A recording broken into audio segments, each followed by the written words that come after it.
Mapagpalang araw po muli mga minamahal. Kumusta na po kayo? Muli po magkaroon tayo ng simpleng devotion for today. Pero bago po ang lahat, samahan niyo po ako manalangin. Ama naming Diyos, dakilat makapangyarihan sa lahat, pinupuri ka namin sinasamba. Marami pong salamat o God sa bawat araw, sa kalakasan at buhay, sa lahat ng mga challenges na nagpapatibay at nagpapatag sa amin. Dalangin po namin o God na patuloy kayo po magpala at manguna sa aming mga buhay. Siyasatin mo nga po ang aming mga puso. Patawad po sa lahat ng kamalian, sa lahat ng nasabi namin hindi tama, ng haka ng puso na hindi kalugod-lugod sa iyo. Patawarin niyo nga po kami. At sa pamamagitan po ng Diyos Espiritu Santo, mangusap ka po sa amin. Kayo po ang patuloy na makita sa aming mga buhay. Nawa sa bawat araw, kami nga po'y makalakad ayon sa iyong palatuntunan.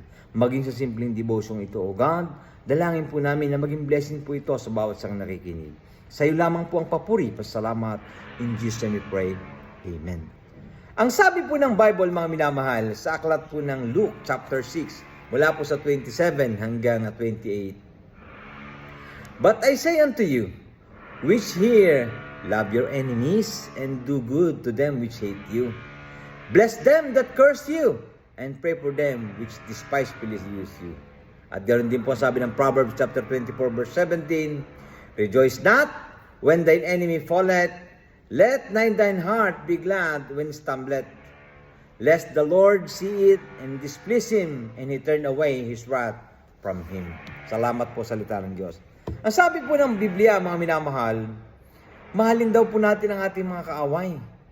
At gawin daw po natin ng mabuti ang mga taong nagagalit sa atin at pagpalain yung mga taong sumusumpa sa atin. Grabe mga minamahal, napakahirap ng utos ng Panginoon, ano po? Sapagkat ang natural sa tao, kapag ginawan na tayo ng masama, ay gagawin natin ng masigit pa eh. Yan ho yung natural na reaksyon ng tao eh. Hindi ho ba mga minamahal? Yung bang marami ang away, nagsimula lang na sa masamang titig eh. Sisigawan ka agad, titig lang ng masama, hindi ho ba? At marami pong rage sa kalsada na naghantong sa pag-aaway at pagbabarilan dahil lang po sa mga init ng ulo. Subalit ang sinasabi ho ng banal na kasulatan ay ibigin daw po natin ang ating mga kaaway. Sapagkat mga minamahal sa ating buhay, tayo po, bago nasumpungan ng biyaya ng Diyos, ay kaaway po ng Diyos. Sapagkat, ang sabi po ng Book of Romans, chapter 5, verse 10, for if we were enemies, we were reconciled to God by the death of His Son. Much more being reconciled, we shall be saved by His life. Sa pamamagitan mo ni Kristo, tayo po'y na-reconcile sa Diyos. Kanya mga minamahal, wag ho tayong gumaya doon minsan sa puso ni Jonah. Natatandaan po natin sa Book of Jonah, chapter 4, verse 11. Sapagkat ang sabi nga niya, and should not I spare Nineveh, that great city, wherein the more 6,000 person, and cannot discern between their right hand and their left hand, and also much cattle. Sabi po ng Diyos kay Jonah, sapagkat nagagalit siya. Sabi nga sa verse 9, sabi ng Diyos sa kanya, Jonah, bakit ka ba nagagalit? Dahil ba doon sa gourd na binigay ko sa iyo? Kasi nasikatan ng araw ang kanyang mukha. Nagagalit ako. Bakit? Kasi hindi mo pinatay mga kaaway. Galit na galit po kasi sa Ninive. Sapagkat ito po yung kaaway ng kanyang mga ninuno, mga minamahal. Subalit, dahil sa nga po nagsisi, pinatawad ng Diyos ang buong Ninive na more than 120,000 na tao ang nagbalik loob sa Diyos. Alam niyo mga minamahal, ang buhay ho natin, marami hong gagawa sa atin ng hindi maganda eh. Kung iipunin natin yung mga bagay na yon, ay mapupuno ho ng grudges ang ating mga puso. Subalit, totoo pong may Diyos. Ang Diyos ho ang nagpapala sa atin. Kapag dinala mo ang galit sa iyong puso, ikaw din ang apektado. Ikaw ang kukulubot ang mukha, papangit ka, hahaba ang mukha, at ikaw din ang kawawa. Hindi ho ba mga minamahal? Kanya, ipagpasa Diyos po natin ang mga bagay na yan. Sapagkat iyon hong iniutos ng Biblia sa atin. Nakakalungkot nga pong isipin na marami po sa atin ng so-called Christians, pero tayo din ang nagkakaroon ng tampuhan at galit sa bawat isa. Hindi po nararapat sapagkat ang tinuturo po ng banal na kasulatan, ibigin po natin ang ating mga kaaway. Higit sa lahat, sa magkakamag-anak, sa mga pamilya, mga minamahal, hindi ho nararapat dahil sa mga kaunting bagay palalakhin ang mga issues. Sa halip, ito po yung maging puhunan natin at daluyan na gamitin natin ang pagkakataon upang magkasundo-sundo at magmahalan. Sapagkat mawawalan po ng saysayang buhay natin dito sa ibabaw ng lupa. Maiksi lamang po ang buhay ng tao, mga minamahal. Kailan ho tayo magpapatawad? Kailan natin ipaparamdam ang pagmamahal sa ating kapatid, sa ating kapwa, sa ating mga minamahal pag wala na hong panahon at oras? Kanya mga minamahal, isabusahin po natin, isa puso po natin mga minamahal, ang sinasabi ng banal na kasulatan. Mahalin natin ang ating mga kaaway. Hindi naman yung pag nakakita ka ng taong may itak, iyayakapin mo. Hindi po. Iwasan natin ang makipag-away. Sa halip, ipag-pray po natin. Bakit? Kahit po sa iyong amang lingkod, mga minamahal.